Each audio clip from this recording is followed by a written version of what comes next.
Hello. Welcome to another brand new episode of Tea With Tay Pod, the only podcast that brings you to tea as they hot. And speaking about tea, this episode is proudly sponsored by my face, Lipton.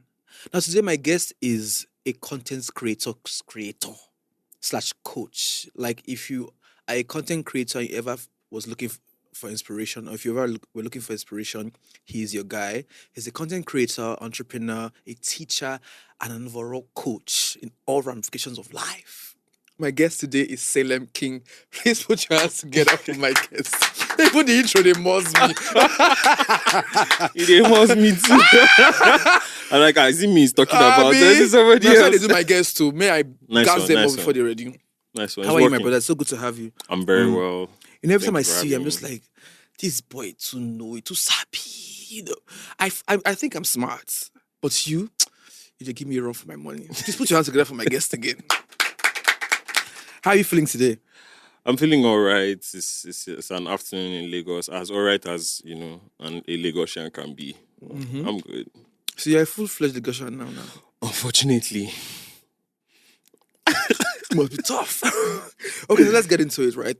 So we know you as the content creators so the guy that will inspire the other content creators to be themselves. But how would you describe yourself? that's a good question. The way I like to think about myself is just someone who shows people who they are.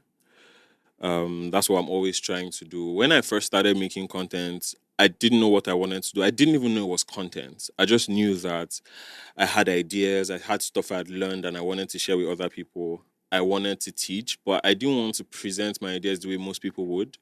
Because it's almost like most people who would teach on social media were teaching like, oh, I have my life together, so here's how you can get your own life. But I was 21 years old. And when you want to teach people when you're 21, what do you really want to teach them about life? So I just figured, how do I share what I know in a way that people find relatable? People see themselves in my story and feel like, oh, this guy is actually going through this thing too. So, maybe he can help me.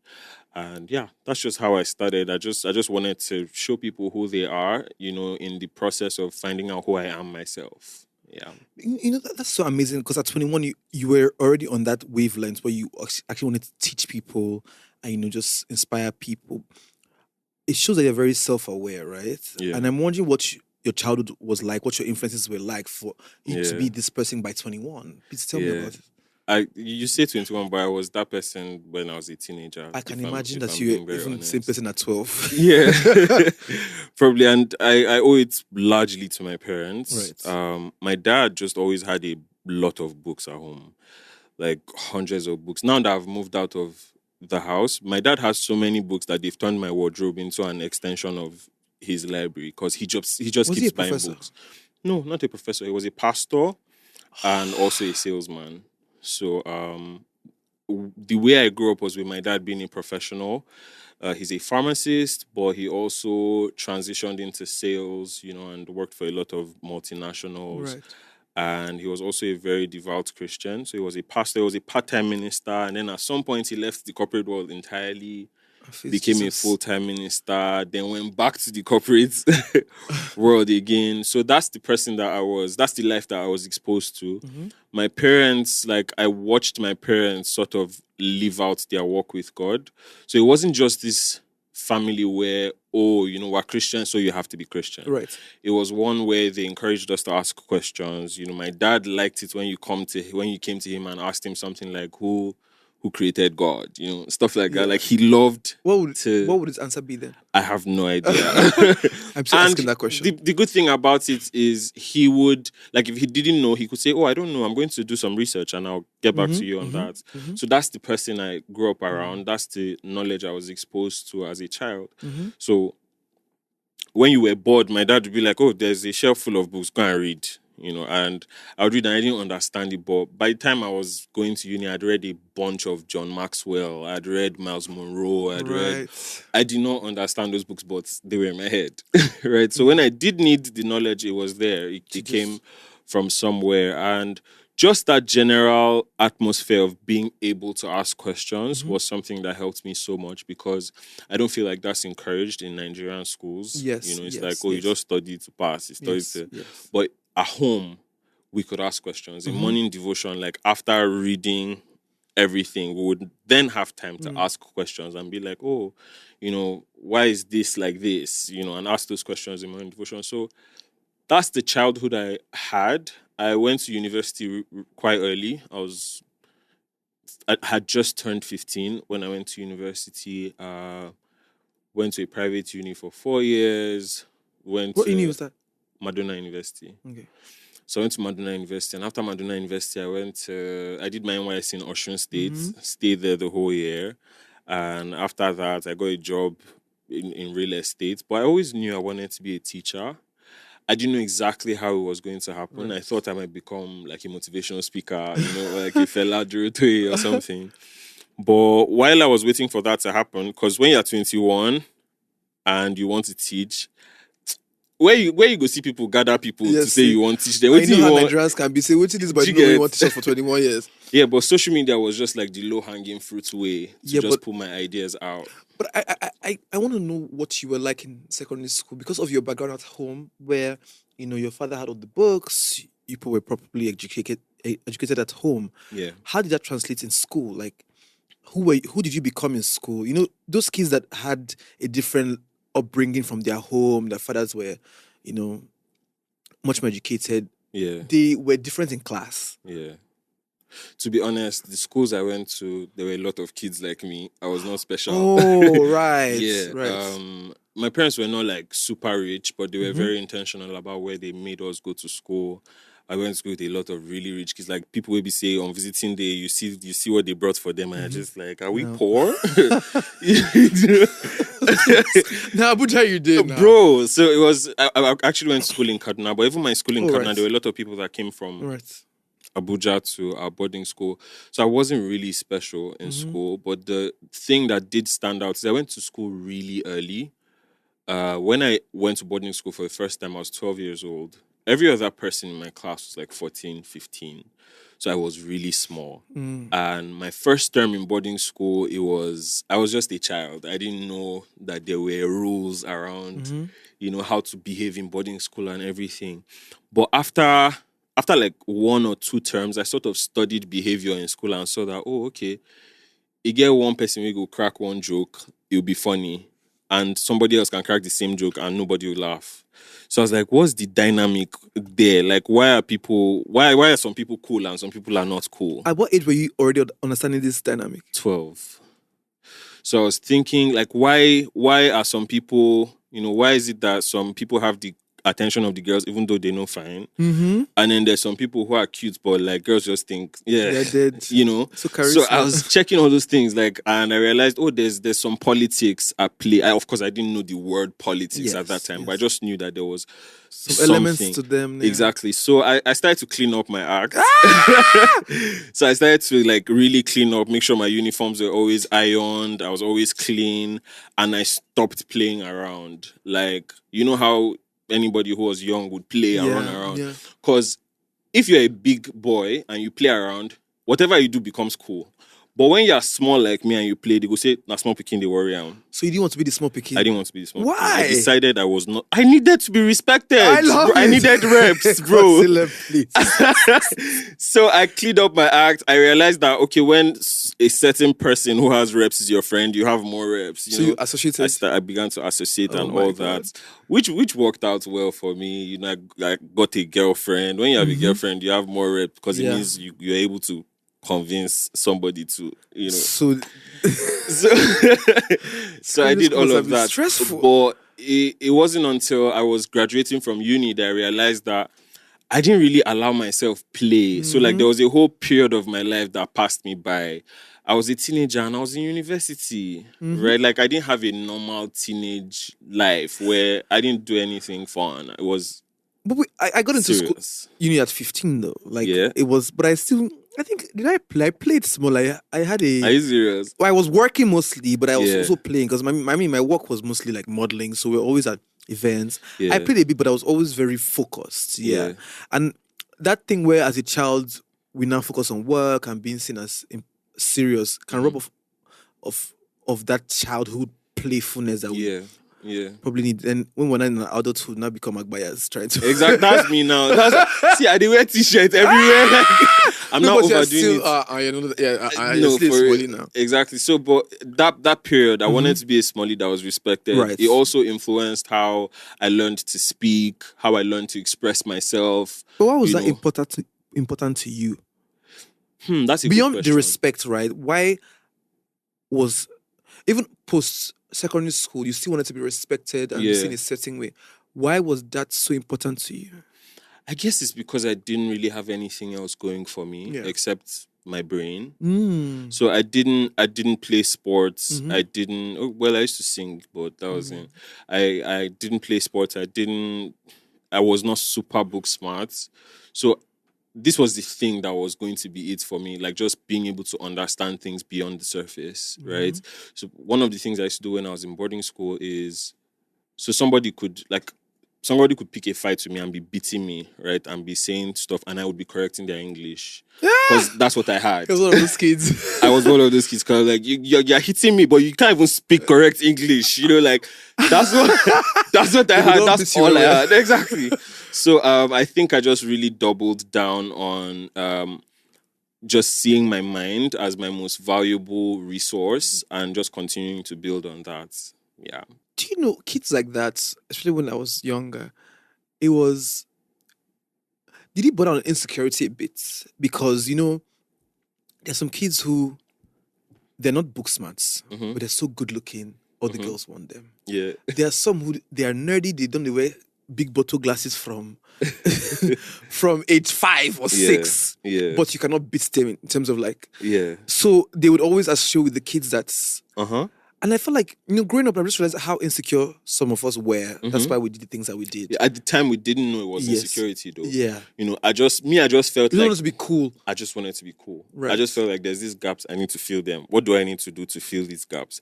These other guys, their papa get money, so they have what it takes. Do you get? They can buy it. I can't buy it. I need to earn it. Do you get? So that's how I was thinking about it. Like, okay, how do I be cool? How can I be strategic about being cool? Of course, all those things, of course, it was insecurity. I was like a really skinny child. On top of the fact that I was small, I was very skinny. So they made fun of you anyway. Exactly. But there was one period, a whole year where my nickname was Breeze, because like Breeze could Stop. blow me away. I swear down. Wild. You don't look like Breeze right now, though. But I mean, God is good, innit? God is good, though.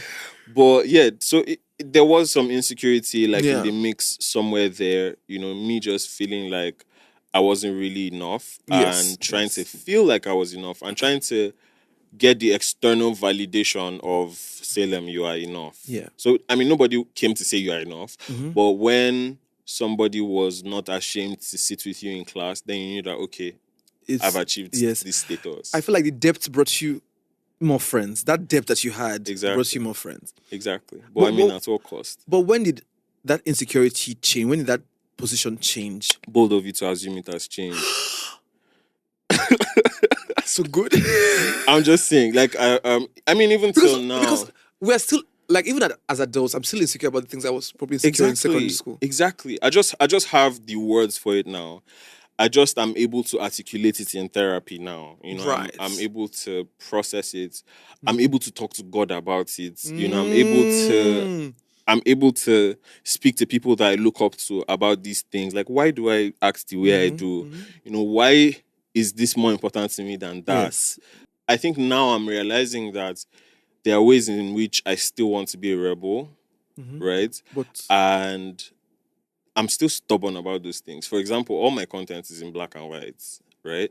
That's just one of the ways that I'm just like, oh, you want me to do color? I will never do color, and I will be successful. Right? Who are you fighting with?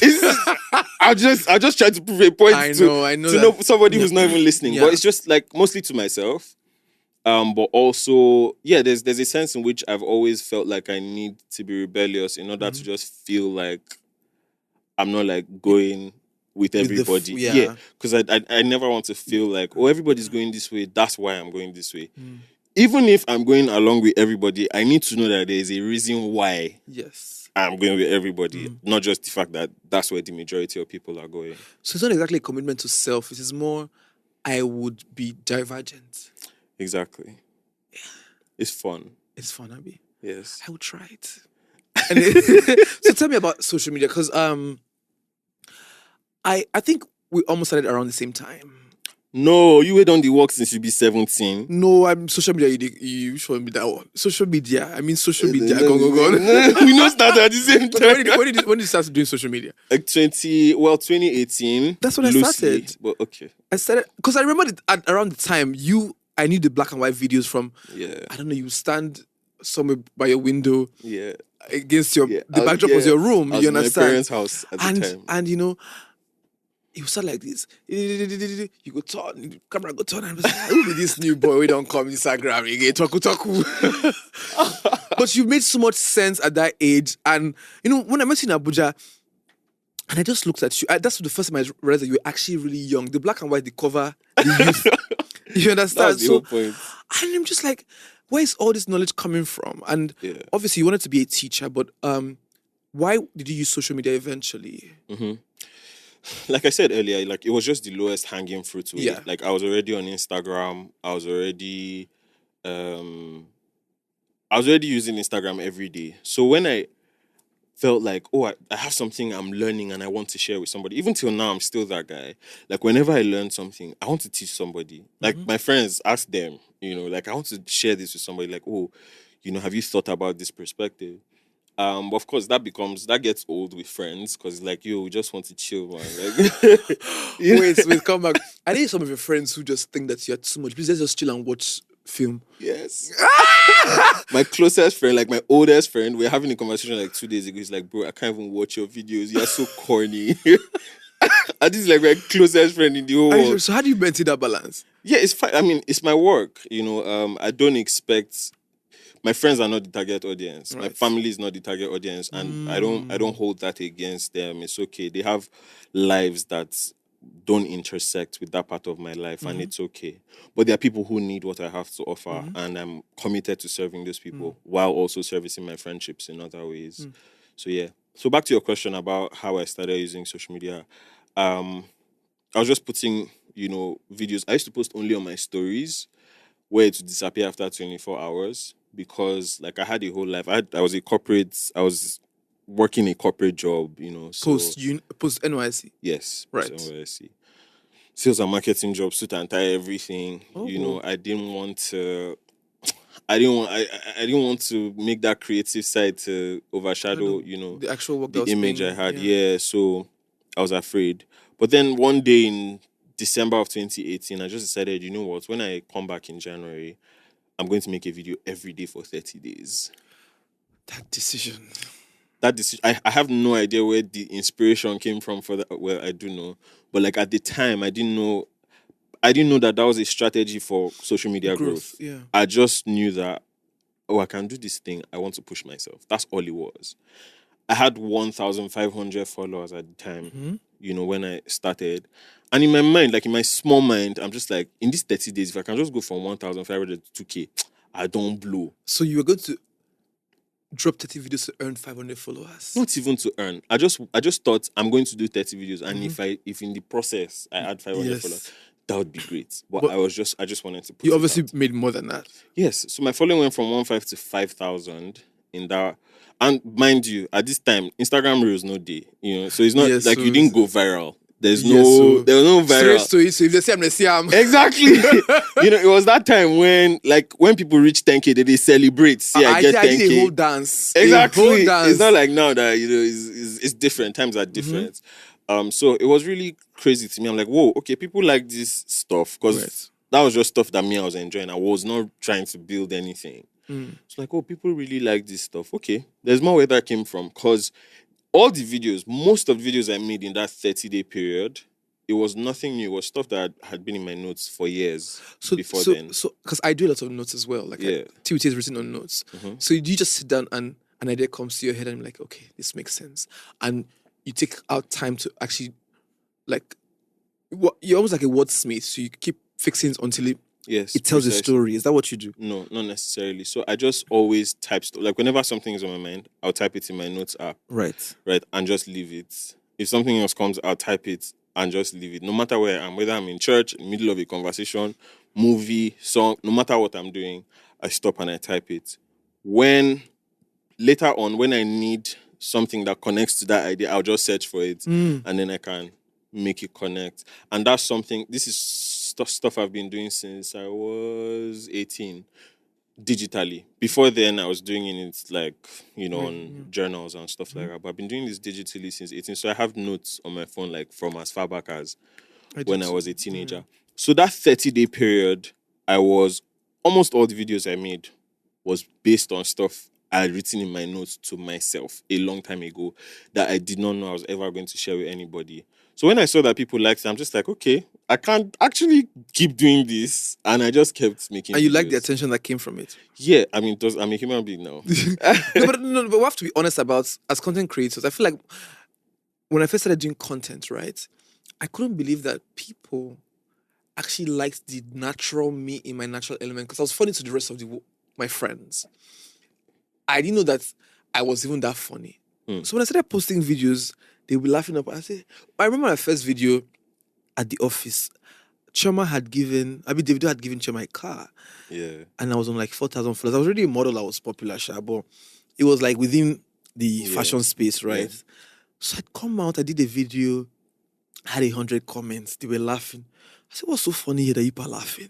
I did it the next day, they started laughing again. I said, don't be for now. All of them will laugh, die. So for every day I went to work, I dropped a video back to back and I hit 10K. But it still did not hit me that, I still did not feel like I was funny. I just thought that, this thing I'm just, maybe this community I've built just like me like this. Yeah. You understand? So like, that consistency and creating community, was it just the attention for you? After a while, you just realized that, I have to do this thing to service the community that I'm building, or let me just be getting this attention from these guys? It was a bit of both for me, because the attention also came with people who are saying, yo, this really helped me.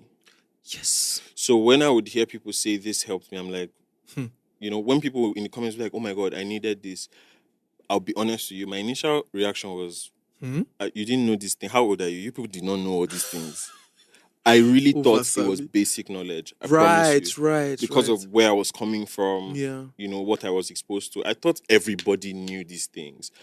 Maybe everybody did know, but they needed a reminder or something. Also, the way you presented it was very different. Yeah. It was like almost like you mashed it to the barest, simplified it. Yeah. So I guess that was it. But yeah, I'll be honest, it was very surprising for me when people were like, "Oh, this helped me." Oh, I said this thing you said in a job interview and I got the job. I'm like, what? Was it like that? Yeah, literally. Like till now, like I have hundreds of those. Like I take screenshots and keep them just to go back and look at them.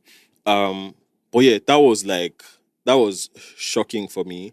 So the attention did come with that. I knew that I was helping people.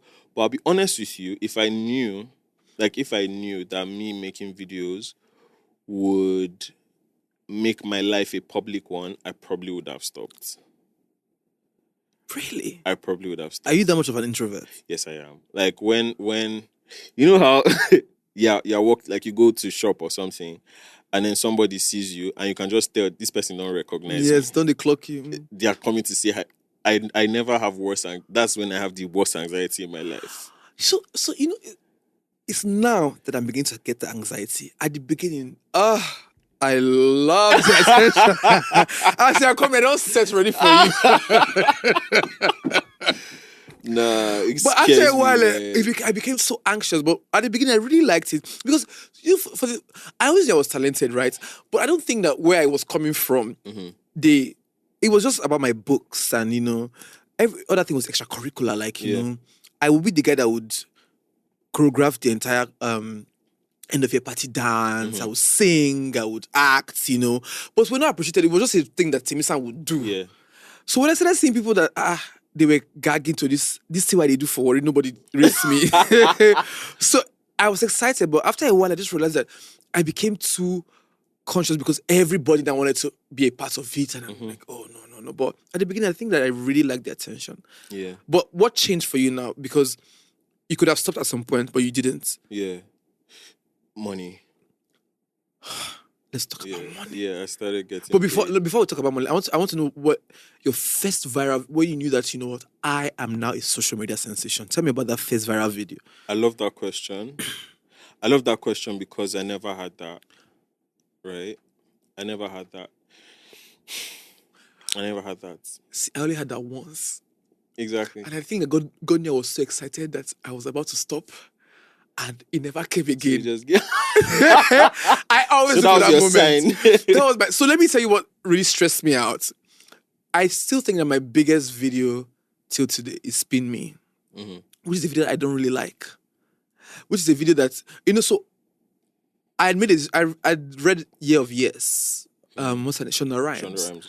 So I now committed to saying yes to everything. So yes meant that, you know what, I would drop a video every other day for that month, right? So I think it was on a Friday morning, I didn't have anything to drop. I can't say I don't think of this idea before Spin Me, but this is not what I would naturally say. Like, it's not my vibe. But anyway, drop it. So I dropped it because I was even anxious that it wasn't going to do well. So I dropped my phone, I left, I went to shower and I was going to work. I said, inside Okada, they go walk. Phone, they vibrates. Phone, they hot. Phone, they hot. I said, what did they happen? I looked at my phone. First of all, my battery had gone half. First, I was on every blog from Tunde Ednor to Pulse. I'm like, Jesus, I'm a star. So the next day, I dropped the next video. It didn't do as good. I kept dropping. I never got to that level where I'm like, I need a viral videos to take me to like maybe 50K followers. Because I was on like 18K. But I feel like the fact that I didn't get any viral video just made me more consistent. Yeah.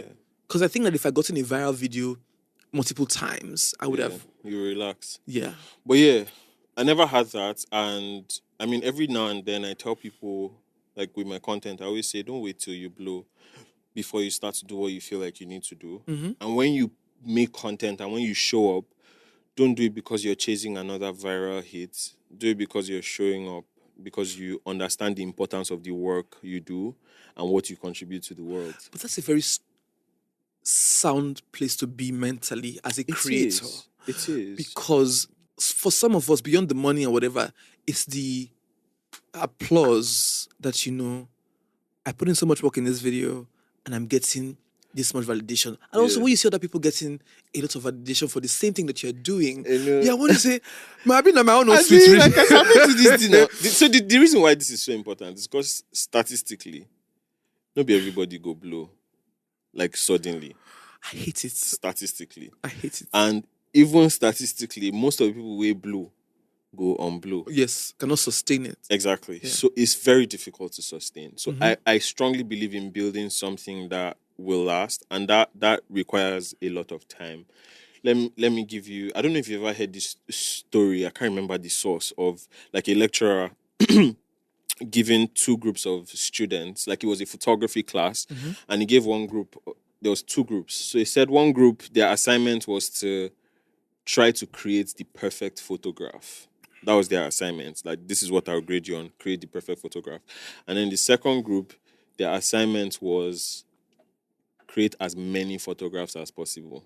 So they don't have to be perfect. Just make sure you come back with as many photographs as you can take. Now, at the end of that assignment, you would think the people that they gave the task of creating the perfect photograph would come with the perfect photograph. Because it's just one. But theirs was mediocre at best. But these guys who had done so many came with the perfect photograph because they had tried so many times, they had made mistakes, they had learned from their mistakes. They had so many different opportunities to iterate and reiterate to the point where they were creating masterpieces and they didn't even know it. Right? So let me preach. So I strongly believe that to create masterpieces, like we don't have to try to create masterpieces. We need to master repetition to the point where we develop a master's mind. Right? So that way, like you don't even know when it happens. Yes. Like you just make something and then people are like, it's blowing up. And like, oh, it's blowing up. That's cool. And you're able to move on and make another one the next day as if something didn't blow up yesterday. I keep saying that. As much as I hate how long the process is taking, I like how grounded I've become. Exactly. At this level. Exactly. Because from fashion that I suffered for 4 years, from TV, hustling, from producing and everything has informed the person that I am now. Yeah. But I naturally wish that I didn't have to go through all these processes because it was painful. I understand. But I mean, there's such a thing as a slow cooked life, which is what I believe in. I believe that some people are going to have explosive success, right? Some people at 19 will just blow up. Right. Some people will not. And that's okay because there's only going to be one Wizkid in a generation. Does that mean other musicians are not successful? Right. I believe that we all need to question what success means to us yeah. and accurately, like from time to time, actually redefine it. Because sometimes we may be setting unhealthy standards for ourselves. So to ask ourselves, what's important to me at this season of my life? What am I optimizing for? That's a question I always think people should ask themselves. It helps me make decisions about which job to take, which job not to take. What should I give my time to? What should I not give my time to? What am I optimizing for? In this season, am I optimizing to get more money? In this season, am I optimizing for more international opportunities? In this season, am I optimizing to rid myself of anxiety? In this season, am I optimizing to have more time for my family? All these things are very important metrics. Like, how much is in your bank account is not the only. It's very important. Don't get me wrong. That's I'm an not only going to be one of those conversation, people yeah. who say money is not everything. But like life is so multifaceted, right? That we need to every time, which is what I was telling you earlier about my problem with how Lagos doesn't allow you to stop and live if you breathe, don't yeah. actively stop. Because you have to stop and ask yourself these things. This thing where they pursue, why am I pursuing it? When I get it, what will I do? I want to be rich. Pretend I have $1 million in my account suddenly now. What would I do? What's the first thing I would do? I think we should start asking ourselves those questions before you even have the money, because you can actually suddenly become least successful And you don't still feel fulfilled. and you still don't feel fulfilled. I think that I think most of last year I got to a point where I was popular, podcast was doing well. You're so modest about it. No, like, so because I'm an overachiever, you know what I'm saying? I could tell that if I continued the way I was going, I would be so miserable if I now become very famous. Yeah. Because even when I was seeing the perks of the work that I'd been doing, I still wasn't happy. Yeah. You know, I just felt like, I was seeing small money here and there. You were not in newer circles. I just wasn't happy with myself. Like that fulfillment that comes from all the things that was coming. So I just sat down and said to myself, what's the most important thing for you right now? Yeah. And I had to go. And it's a painful question to ask yourself because you have to unlearn everything that you thought you knew. Yeah. Yeah. I mean, but life is learning and unlearning. I hate unlearning. I feel you. Because unlearning is so hard. It's harder than learning. It's humbling, actually. It's humbling. Because you need to accept that you were wrong. And I hate to be wrong. I'm always correct. So It's tough. it just took me to another different level. I'm just like, oh God, I have to do the hard work of unlearning.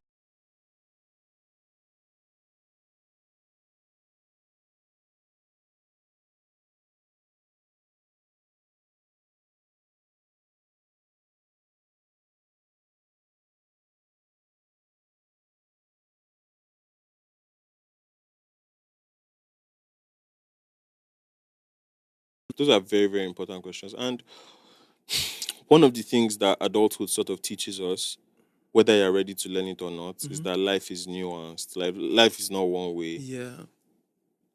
Tay, like I've had both the worst and best year of my life this year at the same time. Now, you would think it should be different. Like, oh, this was a year when bad things happened. This was a year when good. I've had those type before, but this year, all. What's right? the tea? Give me the tea. Is plenty. Like I've lost people that were close to Wow. me. I don't mean losers in they died. They still they alive. But all of that is that has happened to me a lot this year, and I thought I was losing my mind. Yeah, it really hit me because before this year, I was this super, very kumbaya, common, Everybody's guy. type guy, and now I realize, oh shoot, I love this person, but I need to protect myself from this. So those are things that I didn't like. Nobody Let prepared me give you me. offering. Would have 500. Is it dollars? Stop it. What do you think you are? From this bag, it's supposed to be. Oh my God! That means so. Might give you another one. Thank you. To support. God bless you. Marco, let them change your mind. You're preaching. I want you to land. But yeah, like life is nuanced, man. Like I've had really, really tough decisions I've had to make, realities I've had to swallow that I was not prepared for. Nobody Yes. prepared me. Like Yes. it's just like Yes. out of the blue, you know, experiences that start to make you feel like your kindness was a problem or Yes. your good heart Yes. was a Yes. problem. It Yes. now messes with your mind because it's like, Like, are oh, you a bad I be person? make I day wicked. Like is wickedness the way? You know? So all of that happened while, you know, there were also good things happening in my life, like things with work, we're looking up, you know, and everything, promises that God had given me a long time ago coming to pass. At the same time, when like there's knife in your back, So do you you know. think that it's also like the byproduct of growth? Because a lot of things that I knew and friends, people, ideas that I held sacred, right, fell apart. And I kept pressing, God, am I a bad person? Or is it that this growth needed some adjustments? Apparently. And I think that's what it was because, I was getting to another level where I needed to as transition, right? Yeah. And some people could not cross with me to the other side. Like some counsel could not even follow me to the next level that I was Yeah. going to. Yeah. So So I even kept people you praying. look up to self. Yes, I kept praying. I said, God, these people are my people. They have to be in my life. What is going on? When I was praying, God just said, more people will fall off. It's the harshest thing, my brother. Like to know More that habits, more people, more ideas. like some of the unfortunate things you've experienced, this is not the last time. That's scary. It's scary. Oh. That's very So scary. every time I look at my friends, I'm just like, which one of you is going on? Is it me, Jesus? Is it me? So I started feeling. I know that I had my own faults, but I Yeah. also started feeling the type of way that maybe I'm a bad person because everything just looks as if You're the you know common I'm the denominator. common. Why am I the one that is this week? This one has happened. I'm just like, God, please, what's going on? Yeah. It's tough, man. It's tough. And I like that we're talking about these Yeah. things because I think this year too was the year where I've had the most damn, my mother was right feelings, right? Like before now, there's so many things I didn't agree with my parents about. And then I'm just like, oh wow, of course I'll not admit it to her, but I'm just like, Yeah. So I hate when my granny's too right. they No, were right. I don't Oh, like it. damn, they were right. Yeah. You know, Especially about friendships. it's almost like they smell it from a mile away, Yes. you know. But yeah, I guess we live and we learn. Mm-hmm. All these things contribute to, who, just like you said, you wish you didn't have to go through it. And I don't believe that you have to have difficulty in life in order to have a great story. Yeah. But I believe that when we do have those difficult situations, there's so much to learn from it. Like there's so much Okay. in there to get from it.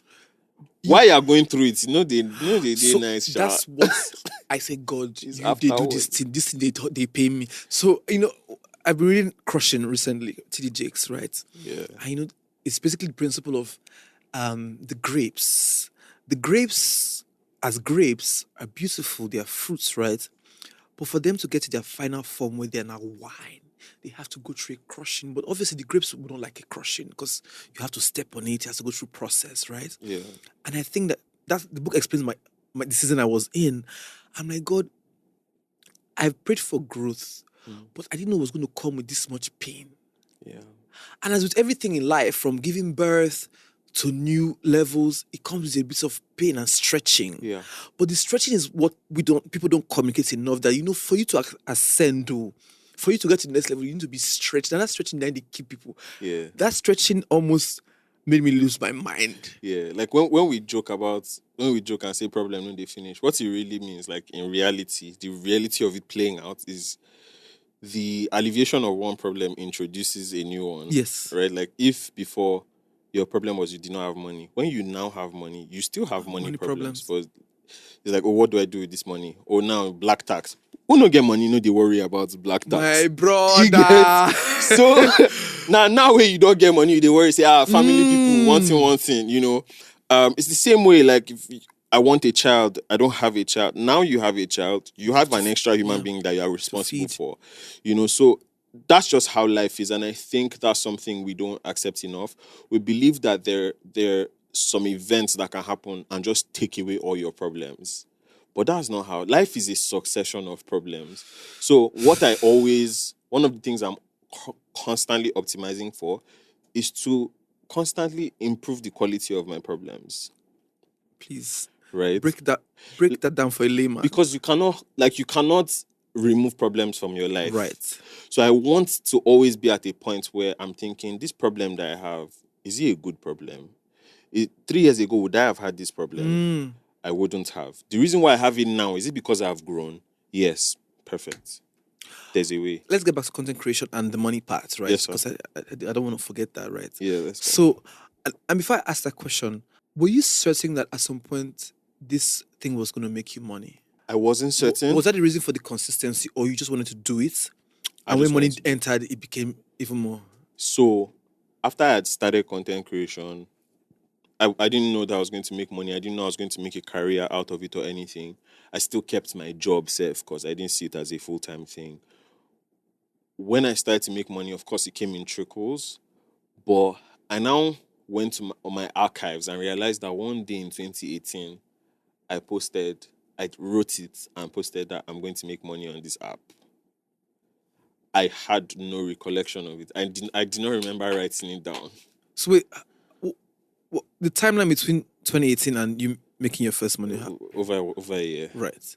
Over a year. And even after that year, it was like small change. It was not until... But you still held your job, Sha? Yes, I still held my job. So I realized, and even now, there's stuff that I write down like that I just feel it, or I just see it in my spirit, and I'll write it down, even though it feels ridiculous. And then one day, 5 years later, I'll come back and say that, oh, wait, I didn't even pray. This thing happened. So that's what it was like for me. I didn't know, I didn't have like a consciousness of, I want to make money from this thing.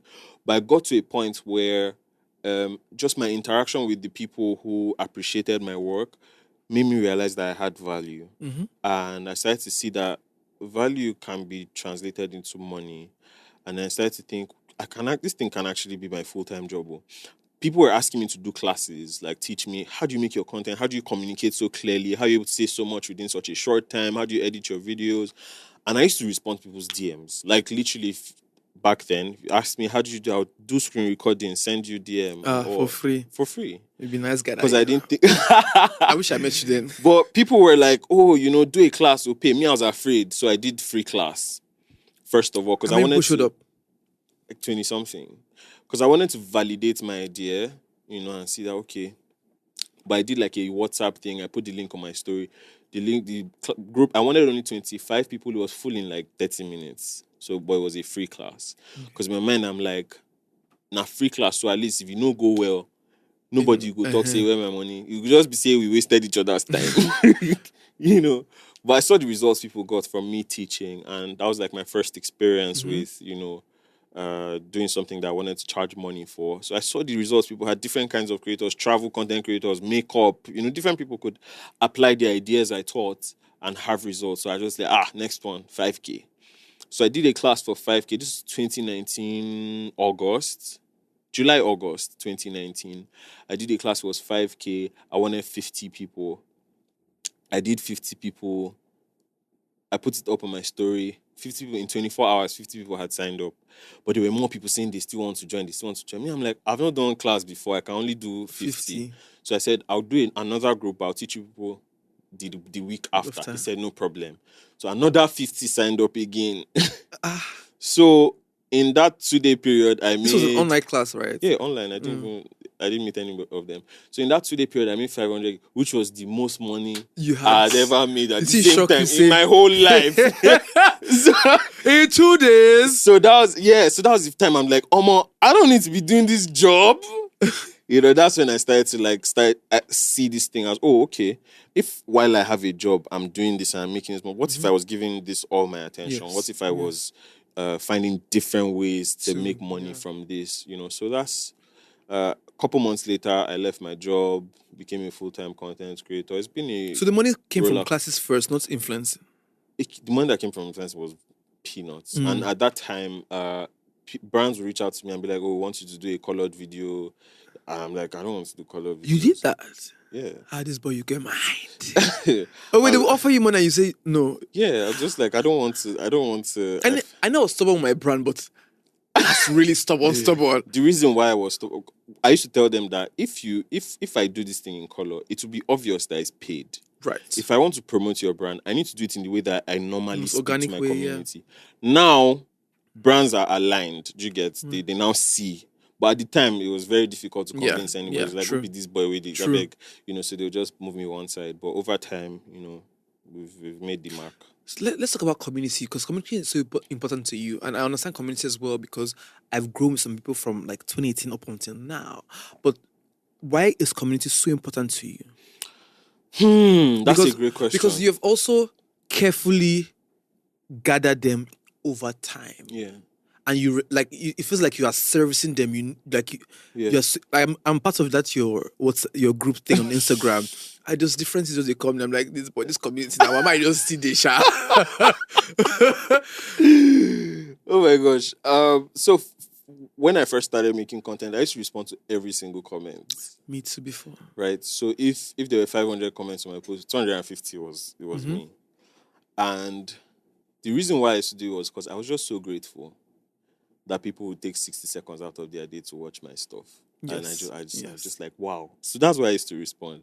Sometimes I'll tap on somebody's profile before I respond so that I can be more personal in my response and everything. And apparently that really endeared people to me. Yeah. I didn't know that was a strategy for community building. I was just excited for people to like my stuff, So I kept doing that. One day, this was a very pivotal moment for me. One day I put up a post with a caption that just had 3 words, right? I asked, what's bothering you? And normally people in my community just interact with me. They're very generous with their interaction. But that post was very special because I thought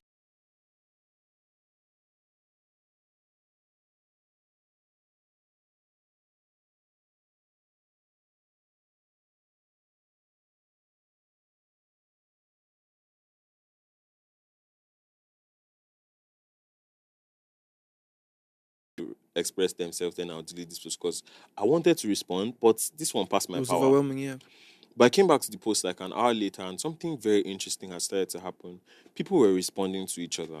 So apparently some people would come to the post and then go to the comments, straight to the comments. Like once they saw what's bothering, they went to the comments and they were saying, oh, is this what's happening? Send me a DM, I'll help out. Oh, are you in Abuja? Let's meet for coffee. Oh, let's jump on a call.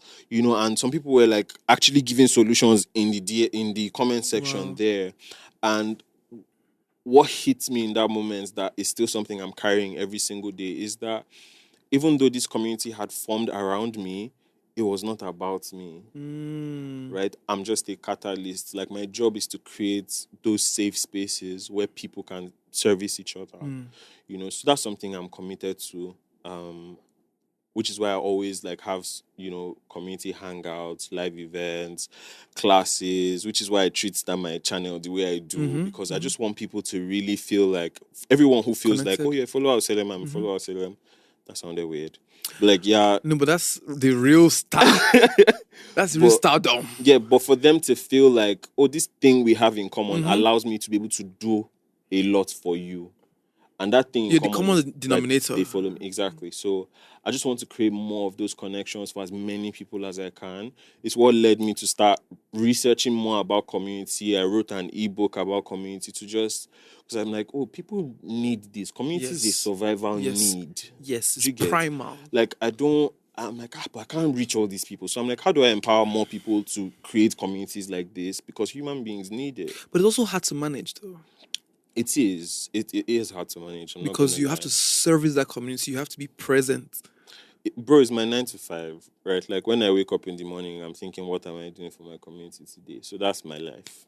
Please, let's talk about procrastination and anxiety in this space. I feel like content creators don't talk about anxiety as much here because we're at the mercy of Mark Zuckerberg or whoever is the owner of the app.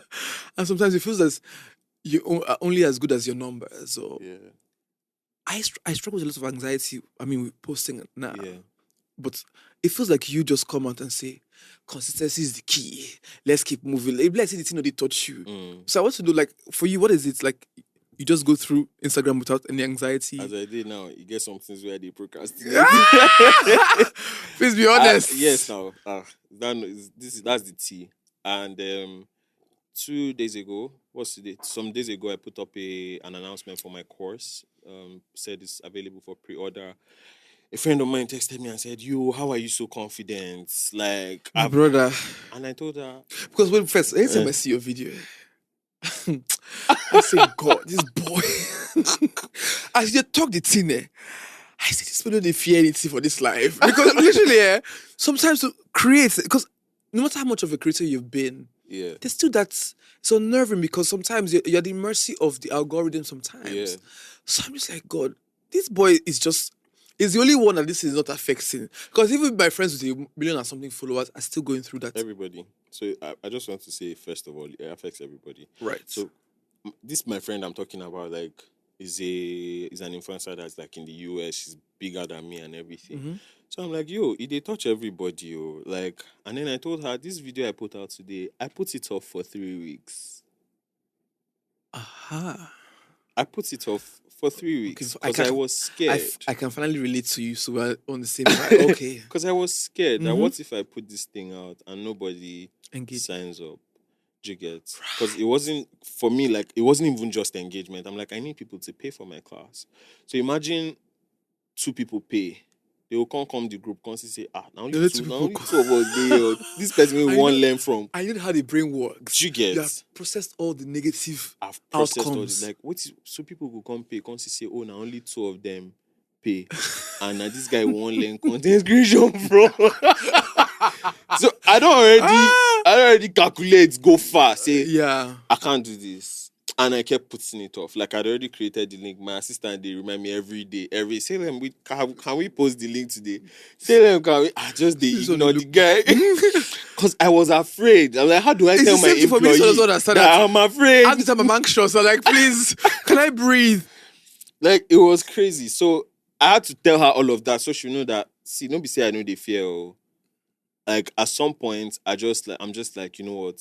Let the world burn. Let's talk about faith. You know, I've realized that faith. I like Jesus, but I feel like you are more Christianese than I am. Why would you call me Christianese? So let me, I'm more Christian. When I go to your page, like, at least me, they use secular song. You know, serious gospel. He used song from 2014. These boys are not Christian, please. So why is it such a big part of the brand, and why have you never shared? Because I know friends who are really Christian, but it doesn't cross to their Instagram. Yeah, and that's something I respect. Yeah, I You know, respect it's that too work. as well. You know, if you worked at a bank, you'll not be sharing tracts Yes, in true. customer care. True. So I understand when some people decide not to do that. For me, I think it's just who I am. You know, the music I share is what I'm listening to. So I'm just like, oh, this is what I'm listening to. So, like, I want to relate to what, you know, but I don't relate. So this is what I know. This is who I am. Yeah. Exactly. This is what I grew up on. And I've had episodes where, of course, I grew up in a very Christian home. And thankfully, my parents weren't just religious. They were also incredibly spiritual. Like, I saw them live out their faith in the real world. You know, times when they would hold on to God for real life problems, not just religious stuff. So that's what I grew up around. But I also had a season of my life where my faith became my own. There was a period where I had a whole lot of questions. I still have a number of questions. I still do. But my faith has just now become my own, and I also feel like I'm too grown to be reserved about anything that's important to me. True. You know, there's no. True. I feel like you just get to a certain age where you don't really care what anybody else thinks anymore. I think that's why I'm so recently. I've been posting lots of.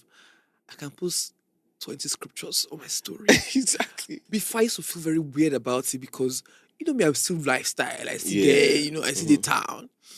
And but I realized that I couldn't help but post this thing because that's what I was doing at the time. Or my content is my life. Exactly. You understand? So if I'm listening to gospel music, I'm sharing from Spotify. Exactly. And after a while, I just say, God, this is my reality now. Exactly. I'm going to share, whoever is going to adjust. And over time, I just started seeing people who say, you know what, Tim, I've not posted scripture today.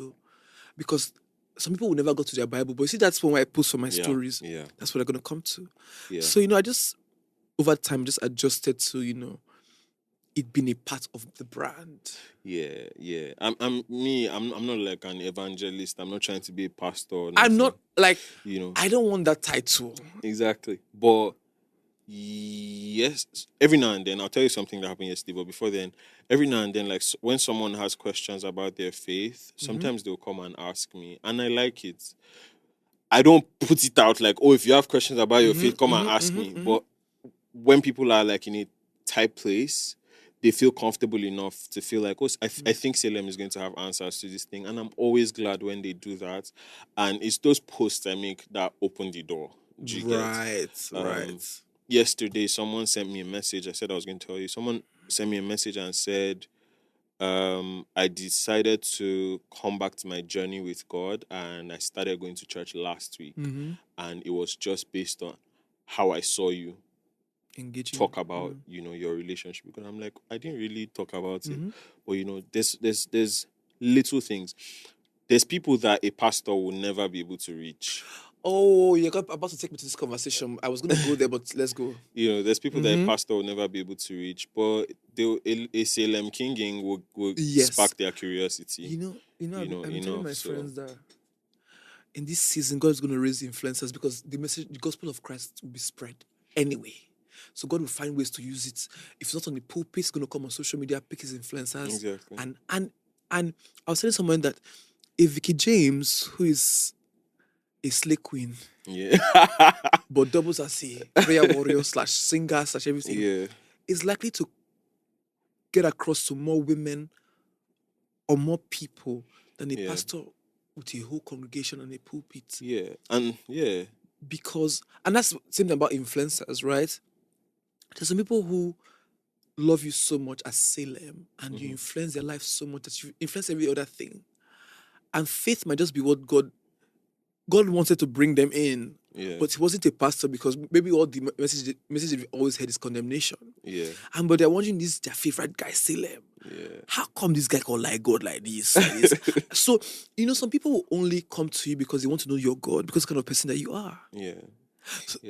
I love that. I love that it opens the doors for conversation. Yes. Sometimes even with people who aren't Christians, which I deeply enjoy. Like at the end of the day, we don't have to agree or anything, but the fact that they feel like you're a Christian, I don't believe what you believe, but I can have conversations about it with you. There was a video you put out talking about the validation from your colleagues and your peers. And you're like, if you're performing, you always seek to impress, but if you're serving, you're always seeking to give. And I thought that was really profound. And the video just basically talks about how sometimes we are looking at our peers for validation as opposed to servicing the public. Exactly. Yeah, that's a huge deal. And it's something I picked up from a photographer, Amazing Clef. He made a video one time. And it just changed my perspective. Because he was like, as creative people, we always want to hear somebody else say, you bad. Yes. As a photographer, as a designer, as an actor, as even a director. Their comments on our photos and videos. If sometimes some people never comment now, what they see this you pass Amabi. Exactly. But over time, I've just learned to be like, and when I learned this lesson really early, because when I first wanted to be a content creator, my parents did not understand. I don't think they still understand, but now they are more supportive. Like, okay, they beg us for money. You don't be popular. They're talking about you, are proud of you. It seems like you're fine. So, but there was a time when they were really worried, like, this picking waiting they do, all those genuine worry, and they were not as supportive as I wanted them to be. There were thousands of people supporting me online, saying we love your stuff, all of that. But I want my dad to tell me he's proud of me. That's what I want. So I had to learn that this validation that I want from this particular person, it's okay if I don't get it. This other one is going to be enough for me. One day I may get it. One day I may not get it. But if it doesn't come, I will be fine. The praise file. Talk about the praise file that you took. Yeah. That's an interesting one. I learned from my friend Alma. Every time I need to change my friendship circle. I don't know what I learned from my own friends. I don't know what how they learn from them. Like, man, let me they teach them all the things I don't learn. Like, they keep taking from me. Please don't kill me. But every time I get a compliment, every time I get something that makes me happy, I take a screenshot and I have a folder on my phone called praise file that I just put them in. You know, so if somebody says, I love your content, this is how it made me feel, I started doing this because of you, I experienced this growth because of you, I take a screenshot. And I encourage people to do that. You may not be a content creator who's getting compliments from strangers, but whenever you get a nice message from a friend or all the messages you get on your birthday, gather all those things, keep it, because sometimes you go forget, say yourself, you get level. You get, like, no matter how amazing you are, there will be days when you don't feel like it. Yeah, you don't feel like it. And on those days, your flaws will scream the loudest. Like, tell me everything that is wrong about you, will come to the fore. It will come to the forefront and now times 10 and in your your mind, face. in your consciousness. And you forget every good thing you've ever done. You know, and those messages are reminders. For me, sometimes when you talk to a friend about it, you know, a friend will say, why you go talk that kind of thing? Like, see what you've done, see what you've done. I do that for a lot of my friends too. But sometimes there's no friend to talk to. It's only you, 2 a.m. in the night on your bathroom floor. You just the reason like, your life. You useless boy. You know, like that's what you mess up everything. You know, you speaking to yourself in such a way that you wouldn't even allow somebody else speak to you. Yes. That praise file sort of allows you to find a way back to gratitude. You know, because I believe that at the end of the day, gratitude is such a big deal. Like, gratitude has to be woven into the reality of every day of our lives. It just helps you find your center. It helps you know that I'm not worthless. I'm not here without anything. I have something, even when I feel like I have nothing. So that's one of the simple ways that I feel like technology can help us to stay centered. I just wanted you to drop like a word for like young people, content creators. You know, there's so much anxiety in the space now. There's so much knowledge that's peddled around about how people should be, how people should go about process. You know, that is almost like, it seems like truth, but it's not truth. Well, I mean, so just one word for young people, creators, on achieving success in their spaces. That is rich that you'd ask me, because me, I don't achieve success. But then again, I feel like you also have a good head on your shoulders in terms of what your idea of the process should be. Yeah, I agree with you. Yeah. I think I would just say good things take time, and time is your ally. Like, time is not your enemy that is like you're running out of. Time is a revealer. Time is on your side. Like, people always, like, we've been socialized in culture to feel like, oh, time is not on your side. Time is money. We almost always speak about time in negative connotations, but time is your ally. Time is your friend. Time is here to, like, prove who you are, and clarity will come on the road. There's no anybody you see that blows overnight did not blow overnight. There's no such thing, if we're being very honest, as anybody who just out of nowhere check their history. You know, is the blowing, is the public blowing we know about. We don't know about their history. They're always coming from somewhere. You know, there's people who found out about Burna Boy only last year. Like, there's this big African guy. That's who he is to them. Right? But we know he's been on the grind for a very long time. So, clarity will come on the road. Good things take time. Allow yourself. Go slow. Yeah. Thank you so much, Salem. Please help me send out the show. This has been an amazing conversation. Hi, my name is Salem, and I've had an amazing conversation on Tea with Tay. Like, subscribe, and share with all your friends. See you in the next episode. No, it's Tay that will see you. See you in the next episode.